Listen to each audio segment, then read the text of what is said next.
Buenos días, queridos alumnos. Hoy día vamos a ver los efectos de los movimientos de las placas tectónicas.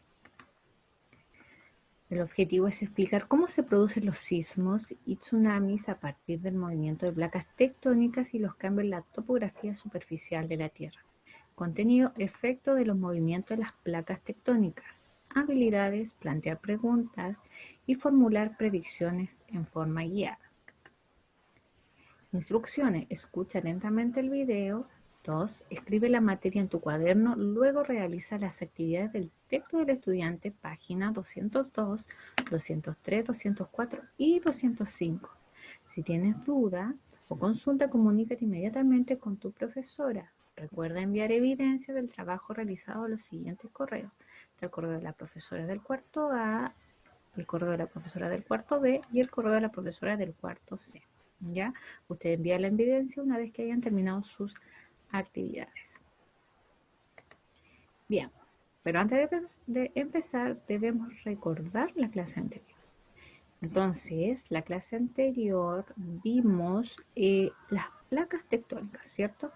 Sabemos que esta imagen representa la Tierra y la Tierra tiene pequeños trozos, ¿cierto? Como rompecabezas que son llamados placas tectónicas. Ya estas placas tectónicas se encuentran en la parte externa de la Tierra, ¿cierto?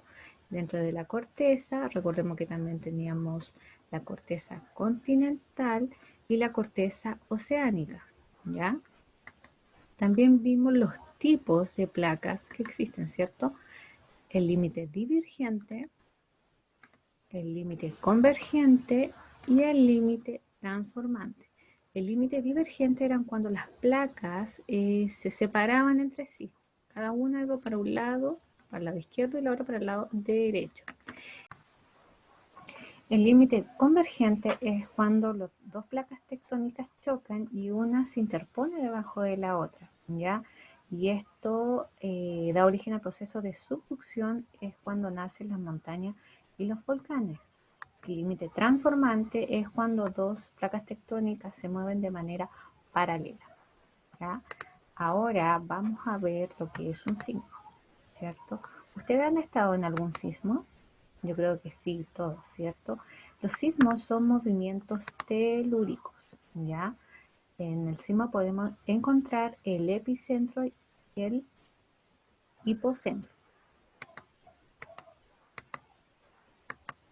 Acá tengo imágenes de tsunami, ¿ya? El tsunami se origina cuando el epicentro es en el mar, por eso se originan los tsunamis.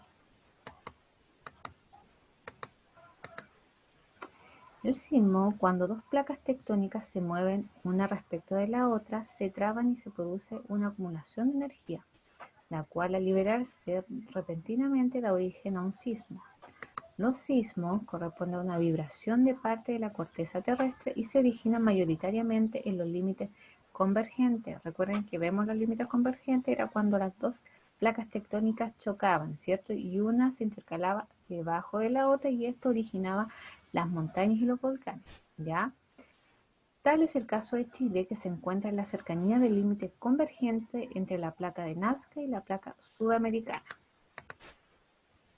Entonces, como le dije anteriormente, el sismo tiene un hipocentro y un epicentro, ¿ya? El hipocentro se encuentra entre las placas terrestres, ¿cierto? Entre las cortezas, y el epicentro está arriba del punto del hipocentro. Entonces, ahí tenemos el epicentro, es el punto en la superficie terrestre ubicada justo sobre el hipocentro, ¿cierto? Ahí está el epicentro, que es en la superficie terrestre y está justo al límite del hipocentro. El hipocentro foco es el lugar de la corteza terrestre donde se produce el sismo. Entonces, yo les voy a preguntar a ustedes, ¿cómo creen ustedes que se mide la intensidad de un sismo? Se ocupa la escala Richter y la escala de Mercalli. ¿Cómo se mide la magnitud y la intensidad de un sismo? Se mide de acuerdo a la escala Richter y la escala de Mercalli, ¿cierto? La escala Richter mide la energía liberada por un sismo designada como magnitud y va desde los 0 a 10 grados de magnitud.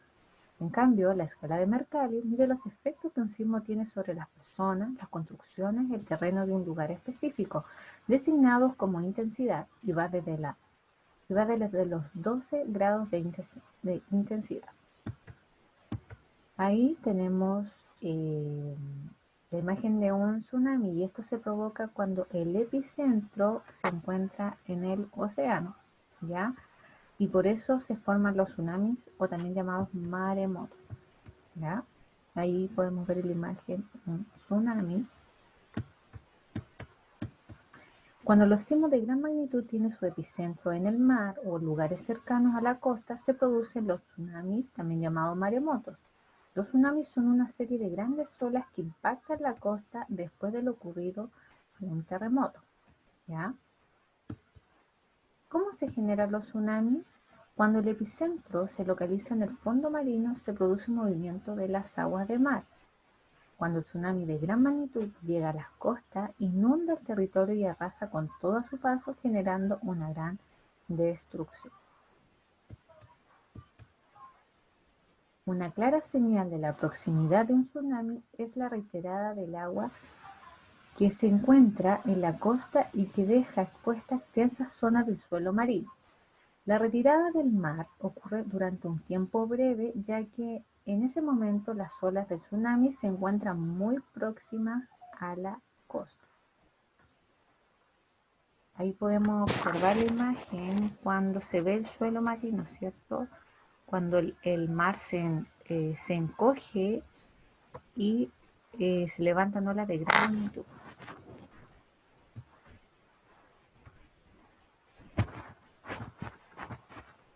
Retroalimentación. Entonces vamos a ir respondiendo una a una las preguntas.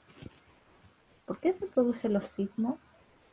¿Por qué se producían los sismos? Era por la acumulación de energía, ¿cierto? Y era el movimiento de las placas tectónicas, ¿cierto?